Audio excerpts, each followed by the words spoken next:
If you want your ADU to pay for itself and last, designing with renters in mind is key. No landlord wants to have to start a full renovation between tenants. That will quickly destroy your profits. Today, I'll share tips, tricks, and suggestions to help you attract tenants and protect your investment. In this video, I'll cover privacy, durability, storage, and layouts that tenants love. Some of the ideas could actually cost more on the front end, but making your tenant happy and ensuring your space lasts could lead to more money in your pocket over time. No matter if you're building a tiny home in the backyard to use as an ADU or turning your garage into an apartment, these ADU designs can really make a huge difference when you're renting it to tenants.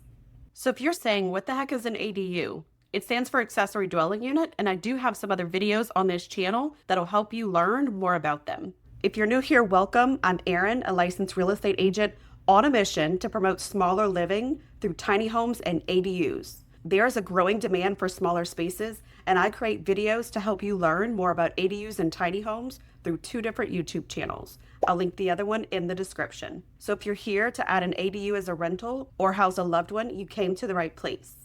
Let's get into today's topic, which is ADU design ideas for renters. First of all, I want to talk about privacy because I think this is going to be one of the more important pieces. A couple of things you can do, and I want to show you what that looks like in the next few slides. Things you can do to really create that separation is to have separate pathways and parking.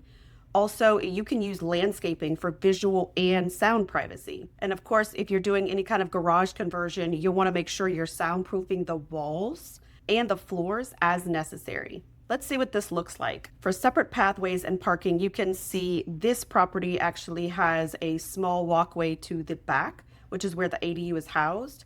And this one happens to be on the second story. And so you can see it's got its own entrance. No one else should be using those. Those are going to be for the tenants.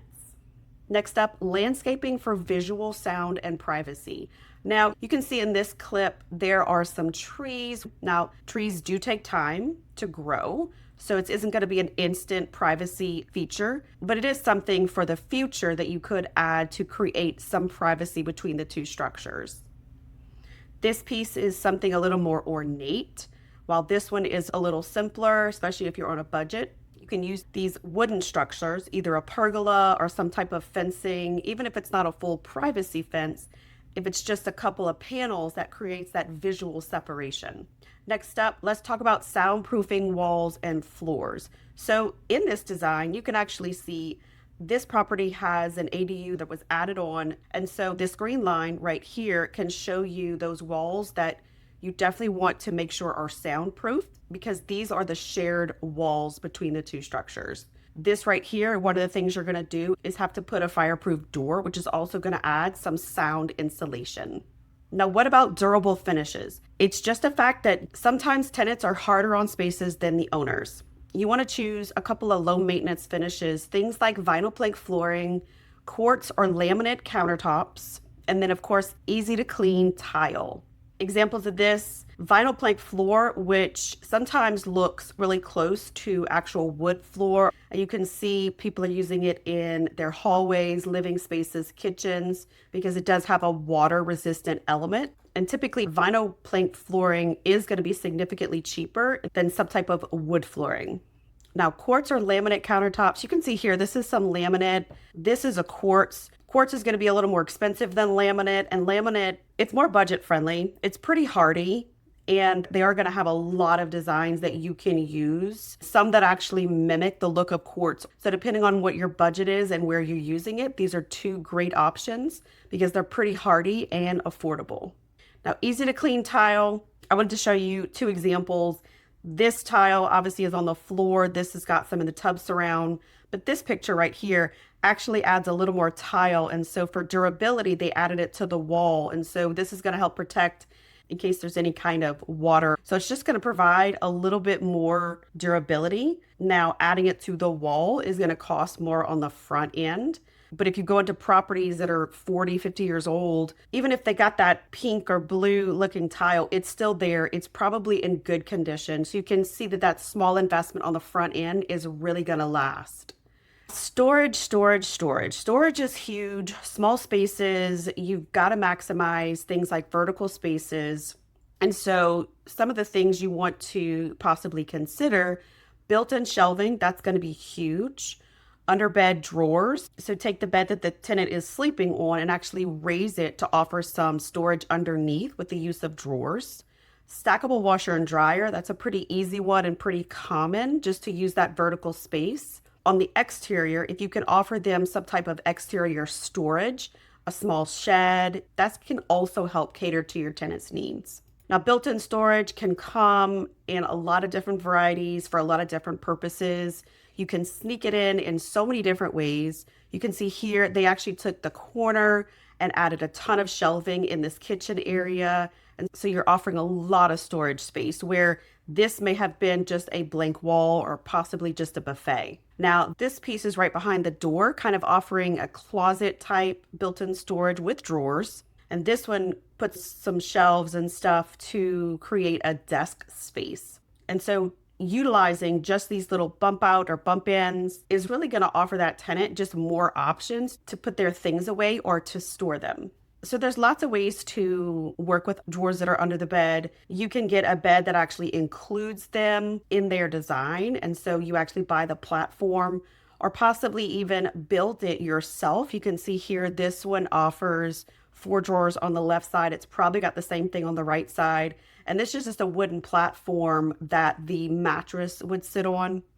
Now, this is a lot fancier. It's got built-in shelving, built-in drawers, a little more compact. So it could be a challenge for your tenant to get in and out, especially if there's 2 persons.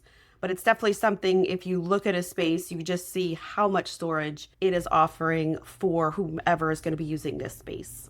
Now, stackable washer and dryer, probably don't need pictures to even show you this, but there's lots of different units that they offer that are stackable. Some are full size, some are a little bit more compact. They even have ones that it's a washer and dryer combination. So that could be another option for you if your space is even more limited.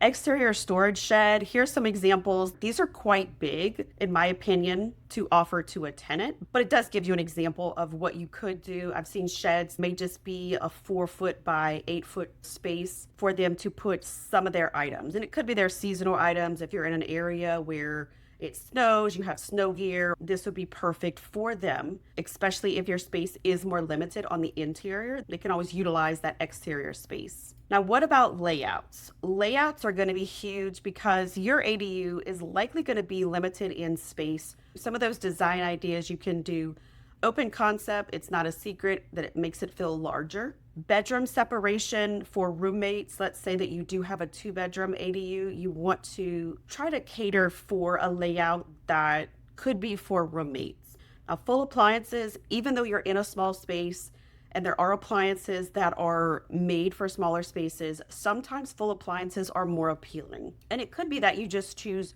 one full appliance like the refrigerator and maybe a smaller range. But sometimes those little touches, if you can fit them in, make all the difference in the world for your tenant. Now, an example of open concept, you can see in this floor plan, they've got 1 bedroom and then the kitchen, living room, dining space, which is not really defined. It's kind of how you use it is really going to make it feel a lot more open because there's not a lot of space in this structure. It's very tiny. This plan is not huge at all, 20 by 24. And you can see they've put 2 bedrooms in here. They're separated by this bathroom. So this would be great if you did have roommates and they wanted to be just not sharing walls. Full appliances, even with a small kitchen, this space still has full appliances. This example, you can see it's got the microwave, it's got a dishwasher, if you can see here, arranged, and then that full-size fridge. This space is probably only about, if I had to guess, maybe 7 feet by 10 feet, which could be a pretty good amount of space in an ADU, but trying to sneak those full-size appliances in could be worth the money. Let's talk about some design touches, and these you may have even heard of. Of course, neutral paint is going to appeal to everyone. It's really going to allow that tenant to come in and put some of their personality into it. Don't forget things like ceiling fans, and this is going to be not only for comfort if you're down kind of in the southern states and it's just hot, but to just move air around, and for energy efficiency. Also, one thing I encourage you to do, please do not skimp on outlets in your space. Sometimes when I'm seeing garage conversions or even those detached units, they put the bare minimum outlets, but just a few more outlets in key areas could really make a difference for your tenant. Things like charging stations, which I'll give you a couple of examples on. Tenants love this, which could translate into you possibly renting it for more just because you have such a thoughtful design and you put all these touches in it for the tenant. Now, I will say this, an outdoor space, even a small patio, can increase the rental value and increase the appeal to the tenant. The neutral paint, not a hard one to understand. And neutral doesn't always mean a light color. It could mean more of a darker color, but still kind of neutral. So you can see this is from one of the modern neutrals from Sherwin-Williams. So you've got a lot of options. It doesn't just mean white. Ceiling fans for comfort, energy efficiency. You can see in this bedroom, it's got just vaulted ceilings. And so you want to try to help move some of that air in this space. And of course, this living room also has a ceiling fan. Outlets and charging stations. This is what it looks like when you put an outlet in a drawer. And you can do this in the kitchen, the bathroom, if you've got some built-in furniture in the bedroom space, possibly in a little nook by the door where they walk in. Little touches like this make all the difference in the world. Now, an outdoor space. Look how narrow this space is. I don't know if it's even 4 feet, might be 5 feet. And so that kind of gives your tenant a little extra space. So even if you can carve out something, put a couple privacy panels up, it'll make a huge difference. So if you want your ADU to stay rented out and not have to renovate every time the tenant moves out, focus on a renter-friendly design from the start. It could cost you a little bit more on the front end, but I guarantee you that it's going to appeal to more tenants, hopefully let you get more rental income so you capture that extra money you spent on the front end. Don't forget about things like privacy, durable finishes, smart storage, and thoughtful layout ideas. This is going to help your ADU stand out, which hopefully will translate into more money in your pocket. I hope you picked up something helpful in today's video. Which of these design features would you consider putting into your ADU? Let me know in the comments. If you have any others, please share that with us. If you'd like to support my mission to promote tiny homes and ADUs, hit the like on the video. Be sure to subscribe to the channel. If you have an ADU or tiny home story to share, you'll find a way to reach me in the description. And for more tiny home and ADU resources, visit my site, rerin.com, or join the ADU and Tiny Home Facebook group to connect with others that are thinking of living smaller. Thanks for spending time with me, and I'll see you next time.